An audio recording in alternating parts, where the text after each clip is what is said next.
আমরা অনেকেই মনে করি, আমি তো নামাজ পড়ি, আমি তো কারোর ক্ষতি করি না, তাহলে আমার আবার ভুল কি? অথচ শয়তান আমাদের দৈনন্দিন জীবনের ছোট ছোট অভ্যেসের মধ্যে এমন সব বিষ মিশিয়ে দিয়েছে যে আমরা টেরই পাই না কখন আমাদের পাহাড় সম আমল ধূলিসাৎ হয়ে যাচ্ছে। রাসূলুল্লাহ সাল্লাল্লাহু আলাইহি ওয়াসাল্লাম একদিন সাহাবীদের জিজ্ঞেস করলেন, তোমরা কি জানো নিঃস্ব কে? সাহাবীরা বললেন, যার টাকা পয়সা নেই সেই তো নিঃস্ব।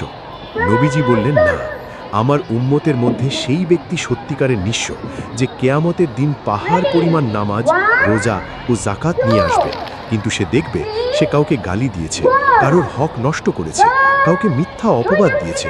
ফলে তার সব নেক আমল পাওনাদারদের দিয়ে দেওয়া হবে এবং তাদের গুনাহ এই ব্যক্তির ঘাড়ে চাপিয়ে তাকে জাহান্নামে ফেলা হবে। নাউজুবিল্লাহ। চিন্তা করুন, সারা জীবন কষ্ট করে ইবাদত করলেন আর দিন শেষে ফলাফল শূন্য। আজ আমরা এমনই 10টি মারাত্মক ভুলের